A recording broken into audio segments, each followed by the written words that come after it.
ಭಾರತವನ್ನು ಹಿಂದೂಸ್ತಾನ್ ಎಂದು ಕರೆದವರು A. ಗ್ರೀಕರು, B. ಮಹಮ್ಮದೀಯರು, C. ಆಂಗ್ಲರು, D. ಫ್ರೆಂಚರು.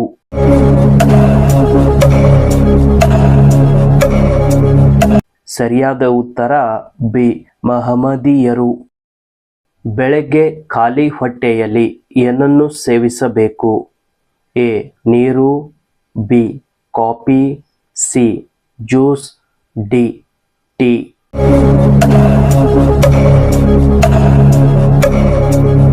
ಸರಿಯಾದ ಉತ್ತರ ಎ. ನೀರು. ನಾವು ಬೆಳಗ್ಗೆ ಎದ್ದ ತಕ್ಷಣ ಮಾಡಬೇಕಾದ ಮೊದಲ ಕೆಲಸವೆಂದರೆ ನಮ್ಮ ದೇಹವನ್ನು ಹೈಡ್ರೇಟ್ ಮಾಡಲು ನೀರನ್ನು ಸೇವಿಸಬೇಕು. ಕನಿಷ್ಕನು ಬೌದ್ಧ ಮಹಾಸಭೆಯನ್ನು ಎಲ್ಲಿ ನಡೆಸಿದನು? A. Kashmir, B. Mathura, C. Delhi, D. Takshashila.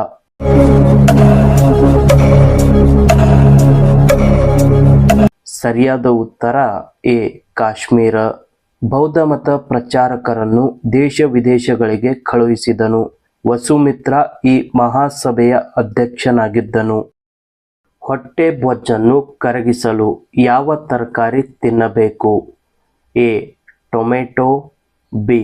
ಸೋರೆಕಾಯಿ, ಸಿ. ಈರುಳ್ಳಿ, ಡಿ. ಬೆಳ್ಳುಳ್ಳಿ.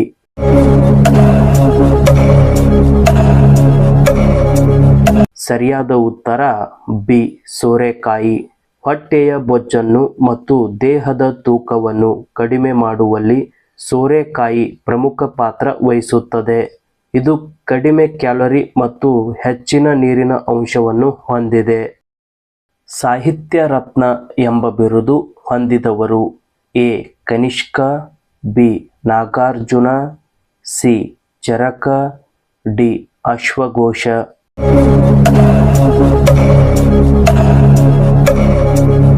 ಸರಿಯಾದ ಉತ್ತರ ಡಿ. ಅಶ್ವಘೋಷ. ಇವನು ಬುದ್ಧ ಚರಿತ ಎಂಬ ಕೃತಿಯನ್ನು ಸಂಸ್ಕೃತದಲ್ಲಿ ರಚಿಸಿದ್ದಾನೆ. ಮೂತ್ರ ವಿಸರ್ಜನೆಯ ನಂತರ ನೀರು ಕುಡಿದರೆ ಏನಾಗುತ್ತದೆ? ಎ. ಕಿಡ್ನಿ ಸಮಸ್ಯೆ, ಬಿ. ಎದೆ ನೋವು, ಸಿ. ಗಂಟಲು ನೋವು, ಡಿ. ಹಲ್ಲು ನೋವು.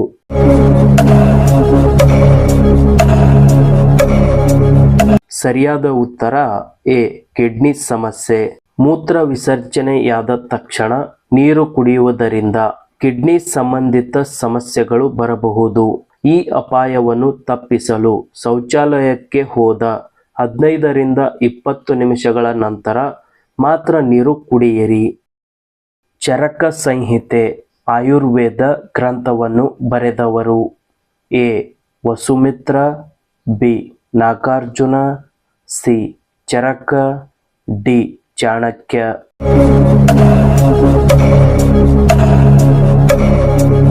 ಸರಿಯಾದ ಉತ್ತರ ಸಿ.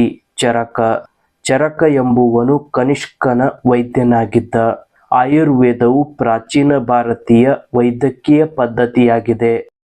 ಸೊಳ್ಳೆಗಳಿಗೆ ಒಟ್ಟು ಎಷ್ಟು ಹಲ್ಲುಗಳಿವೆ? ಎ.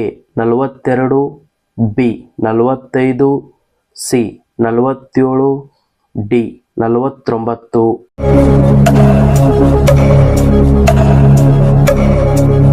ಸರಿಯಾದ ಉತ್ತರ ಸಿ. 47 ಹಲ್ಲುಗಳಿವೆ. ಕಪ್ಪು ಹಾಲು ಕೊಡುವ ಪ್ರಾಣಿ ಯಾವುದು? ಎ. ಕಾಡೆಮ್ಮೆ, ಬಿ. ಒಂಟೆ, ಸಿ. ಸಿಂಹ, ಡಿ. ಗೆಂಡಾಮೃಗ.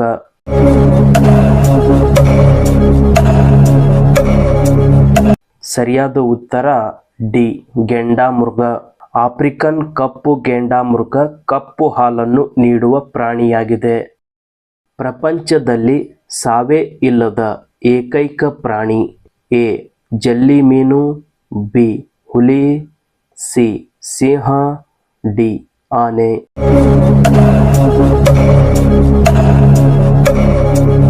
ಸರಿಯಾದ ಉತ್ತರ ಎ.